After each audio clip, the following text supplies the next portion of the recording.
Greetings, Earthlings, wisdom keepers, wisdom seekers. Welcome back to Wisdom Drops, your source for daily drops of wisdom and savvy cat astrology.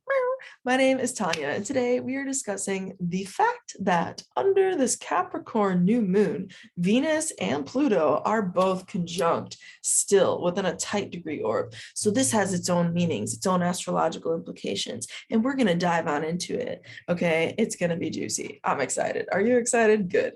Make sure you like this video if you haven't already. I really appreciate all of you who do. It really helps the channel grow. You're welcome to subscribe if you're new here.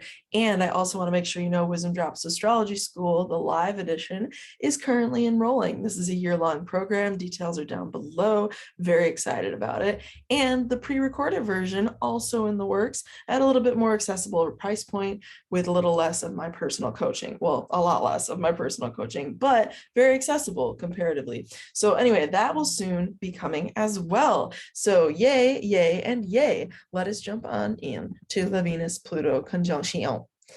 Here we go, 22 degrees and 26 degrees. We got a 4-degree specifically range of separation between Venus and Pluto. Venus is definitely still in her retrograde motion. BT dubs, I totally did a video on this very topic in depth, okay? Venus and Pluto conjunction live. You can check that out. It's a much longer video. But this is the significance of this conjunction at the lunation. So the reason that this is relevant to this lunation, in other words, and how it kind of like filters or expresses itself through this new moon in Capricorn, right, at 12 degrees. So 12 degrees new moon in Capricorn, but later on in Capricorn, okay, 10 degrees later exists Venus, okay, add 4 degrees to that, 14 degrees later exists Pluto. We're talking a 10 to 14 degree range of orb of conjunction. In ancient astrology, that's still all conjunct by sign-based conjunction, right? So we're seeing a sign-based conjunction that's considered a stellium. We have 4 planets here, 3 inner planets, okay, 4 if you include Pluto. So we're going to call that a stellium. And that's a lot of energy. Venus and Pluto are half of that energy. Okay, it's relevant. You understand? And the thing to bring up with that, friends, is that this is going to filter or influence or kind of infuse itself into this new beginning. That is the new moon, right? The moon and the sun together, all the more because it's in the same sign. So it's adding to that energy like a lot. And the thing too to consider is that Venus is in retrograde. So we have to layer that into this, fold that into this lasagna, into this easy bake oven situation. And Pluto is there to just like make everything super like either taboo or like inconvenient or like tantric or like forbidden or like loss-based or like severance, but like in a traumatic sort of way, goddess and God forbid, but shit happens, let's be real. Point being, there's like Venus at this like, what am I doing? Introspective, reflective kind of like stage, right? As she retrogrades, like figuring it all out because she's retrograding. Or maybe you're like redesigning your home or like redecorating or reorganizing that because Venus rules all that, right? Or maybe you're like redoing some artwork display you had, or maybe you're like, refurbishing something or going through and redoing how something is organized in your life or building something out that you've been planning on for a minute. You get the point. This is all Venus, but at the same time that that's going on, there's a reflection around that stuff. Maybe you're thinking, how does my outer environment reflect on my psychological well-being? Because that's totally a Venus Pluto thing. That really is, because you have like the transformative thing, but you have like the physical thing because Venus is the physical, right? So that's that. Interesting, indeed. So, I think that like really what I'm trying to get across to y'all is that this new beginning is going to be darker. It's going to be more tantric. It's going to be more maybe like purging. You might find yourself purging a lot as well under this influence. And also like psychologically riveting. And I don't like, I'm not saying that just to hype it up or whatever. I really mean it. Like that's going to be a psychologically riveting next couple of weeks. And with that culminating full moon in Cancer at 27 degrees, that's going to be really interesting, exactly opposing Pluto. So if you want to talk about the relevance of Pluto and, if there's ever a time to hype up Pluto, It really is now, right? In the significance, like normally I might not be so like, oh my God, over a 4-degree conjunction. I mean, obviously I would, because hello, it's Venus and Pluto, but like this is all the more to really hype up Pluto. And so Pluto has a reason right now, you know, he's the god of the absolute dark and the absolute light. So if there is a reason to focus on that right now, and also the god of like, if you, or the goddess for that matter, if you think of Kali Ma, you know, it's this energy of like turning the like absolute waste into like absolute nourishment for the soil. You know, it's like this absolute transformation. And I do use the word absolute with a high degree of intentionality, because there is like a degree of like, once Pluto came, it came. Like there ain't no changing it kind of thing. It went, you know what I mean? Like it, you might as well call it done, you know, because it is that level of transformation. I always use the example of Pluto as the metamorphosis point because it's so apropos. The idea that the chrysalis being the place, the portal where the butterfly becomes such from a caterpillar, right? It's this really potent medicine that requires an absolute gelatinization of the body, you know what I'm saying, of that creature.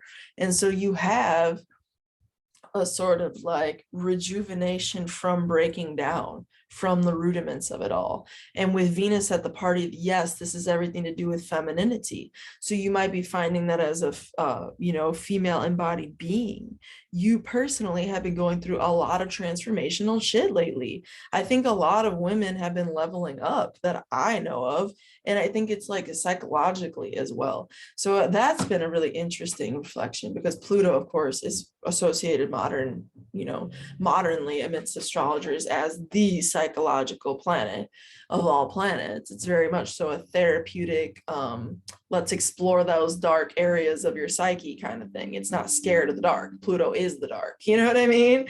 Like, so that's that. So I think a lot of women are really going deep within themselves right now with that Venus retrograde thing, and really learning a lot about themselves and their notion of femininity. You might also understand that for yourself if you're a male incarnate, because my audience is actually kind of split. But you know, the male incarnated beings, you're going to be feeling that more in terms of your feminine self, and also how you relate with women. So if you're, you know, a man, you're in relationship with women as friends, as lover, whatever, you're going to have that sort of relationship reflection right now on that topic of femininity. So I think even men right now could be leveling up their consciousness around femininity.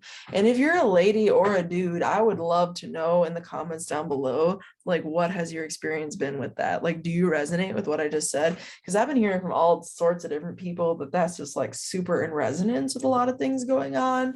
And even like taboo things, like they're taboo, like addictions and things, because Pluto is also very much so about addictions. Okay, so like really forbidden addiction sort of things, I've been seeing and hearing a lot of that, and just like a lot of that proliferation around that very topic because of the Pluto with the Venus right now.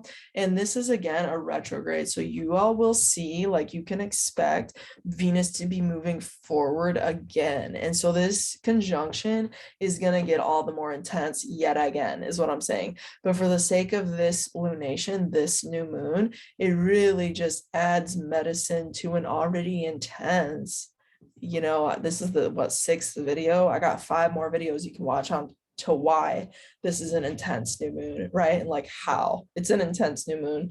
But point being, like, this is an already intense new moon, and you add to it Pluto and freaking Venus conjunct, and she's retrograde and about to even come back yet again. So what I'm trying to express to you right now, y'all, how you read that, how you astrologize that, is that you have that new beginning of Capricorn, right? But at the same time, it's like that Venus retrograde, we haven't quite learned the lesson yet at this time. And over the course of the next, you know, 6 months in total, until we see a full moon in Capricorn instead of a new moon in Capricorn, right?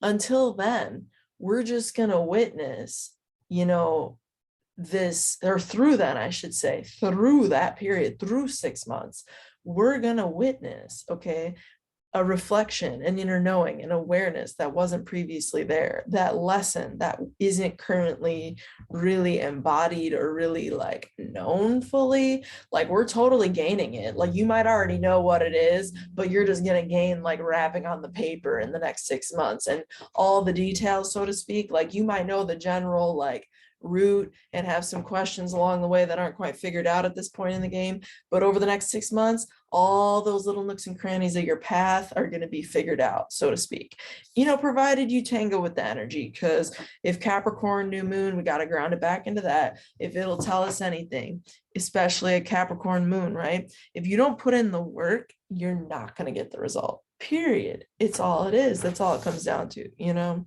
So also, I think this is a great opportunity to readdress and do some miracle spirit work around like any kind of self-esteem issues that people have out there, or like any kind of like just self-worth. If you're, especially if you're a woman, this is a great time to work on self-worth magic because of the energy right now. Gorgeous, darling, gorgeous. Cool. With that said, y'all, thank you all so much for the likes, the comments, the shares, the support, all of that good stuff. Wisdom Drops Astrology School Live Edition enrolling right now. You can check out details about that down below, and the pre-recorded version out soon as well. And I am doing readings, okay, for $150 throughout January, okay, until February. And then my rates are ding, ding, ding going up, and it shall be a different rate. With that said, thank you so much. And through next time, until next time, may the stars be with you. Peace.